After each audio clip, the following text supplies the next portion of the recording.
The night picks up where it left off, with fog crawling low across the asphalt and the town half asleep, unaware of what walks among them.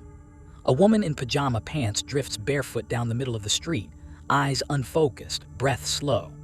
A man follows from another yard, moving in the same eerie rhythm. Neither of them awake. Neither of them choosing the direction their bodies move in. Dogs watch from porches, whining instead of barking, as though they know better than to draw attention. And at the far end of the road, Aaron and Sheriff Rowe rush toward the wandering pair. Aaron feels it immediately, the pull. The static that once throbbed in his skull has rearranged itself, forming a tether to the forest. He can see the sleepwalkers differently now. Faint dark veins spreading beneath their skin, and beneath that, glowing threads stretching from their chests into the trees like invisible fishing lines. He reaches the woman first. The closer he gets, the stronger the hunger inside him grows. When he touches her shoulders, the pull becomes overwhelming. For a moment, something inside tries to convince him she's prey. His nails lengthen, teeth aching. The forest whispers to him, telling him to open her, to feed, to satisfy the pact the town forged long ago. But somewhere within that spiraling hunger, he hears something else. Her voice, weak and human, asking for help. And that is enough. He drags her away from the forest with every bit of will he has left. The tether lines flicker in his vision, and then, with an inner snap, break. The woman gasps awake, stunned to find herself in the street and not in the trees. Across the way, Rowe manages to pull the man out of danger too. Doors open. Neighbors guide the confused sleepwalkers back into their homes. And deep in the forest, something massive growls in frustration, denied a meal it expected. Aaron realizes what he's done. He has refused the pact. Later in his kitchen, the adrenaline crash hits him like a wave. Mara paces, shaken by what she witnessed. Aaron tells them what he felt: threads, a network, a circuit between the forest and the marked, a system he was supposed to be part of.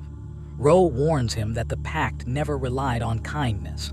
It relied on feeding a monster just enough to keep it from feeding on everyone else. Breaking that rhythm could unleash something worse. But Aaron refuses to choose victims for the forest. He refuses to be the butcher the pact wants. At the hospital, Dr. Hart examines the rescued sleepwalker. The bark-like veins under the woman's skin are fading, but the residue remains, a roughness that should not exist in human biology. The woman remembers almost nothing except a dream of someone tapping at her window from inside her skull. Hart and Mara realize Aaron's intervention didn't simply wake her. It broke something inside her, something the forest had placed there.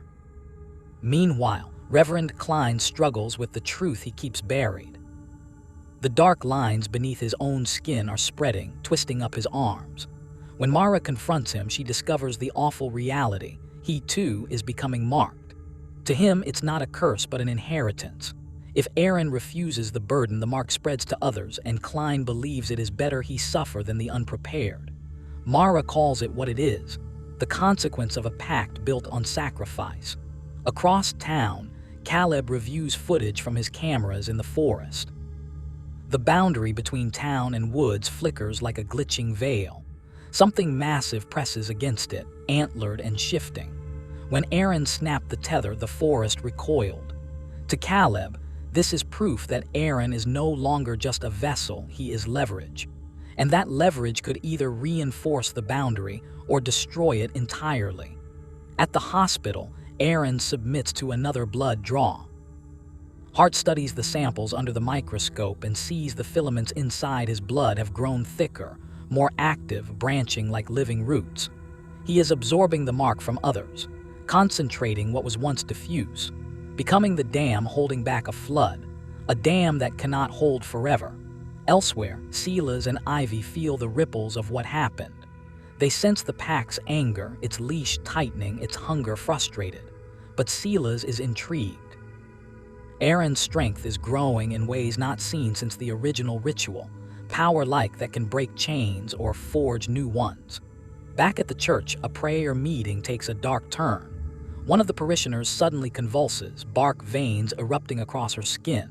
She is being claimed by the mark right in front of the congregation. Klein realizes she is being taken because the pact is destabilizing. Because the burden is shifting. Because Aaron said no. Mara calls Aaron to the basement. When he arrives, he sees the marked woman glowing in his vision, the tether wrapped tight around her chest. The forest demands she be opened, sacrificed. Aaron kneels beside her and reaches into the invisible tether. In that moment, he is pulled into a mental threshold where the forest's entity waits, antlered, massive, hungry. The tether connects them both. He tears it free. The backlash slams him across the room. The woman wakes, her marks fading. Aaron's, meanwhile, deepen. New dark lines spread across his ribs and chest. He has centralized the mark again, drawing it into himself, taking on the burden the town once scattered. Klein watches, half in awe, half in horror. Aaron tells him he isn't anyone's savior, and yet he is doing what no one else can. Dr. Hart analyzes his new blood slide. The growth of the filaments is alarming. His biology is changing faster, but the boundary has stabilized for now. Aaron is becoming the dam, not the spillway. Not the ritual's victim, the structure holding the line. Night falls again. Caleb waits on the forest edge, weighing his next move. To him, Aaron is either the town's salvation or the key that will let the creature break free entirely. Silas and Ivy listen to the forest howl. They know the full moon is approaching. When it rises, either Aaron breaks or the pact does. Finally, Aaron lies in bed, tracing the dark marks growing across his skin. Mara texts him, checking in. For a moment, he allows himself a smile. Then he hears it, the clicking of vertebrae inside his room where nothing stands. Shadows twist in the corner, shaping themselves into antlers that aren't fully there. The entity speaks in impressions, not words, hunger, anger, and something new, acknowledgement. It knows what Aaron did, it felt the pull. And it warns him if he refuses to feed it, it will find another way. Aaron answers out loud, trembling but firm. Then it will go hungry. The shadows withdraw with a low, amused rumble. At dawn, the trees at the forest edge bleed dark sap. New saplings sprout from the soil, pale, rib-like, arranged in a pattern that mirrors the boundary sigil. The forest is adapting, preparing. In the wind, the thrum of distant heartbeats, human and inhuman, beat faster as the full moon approaches. For the first time, the hunger was denied, and the forest felt it, not as resistance, but as a challenge. And now, it's learning how to answer.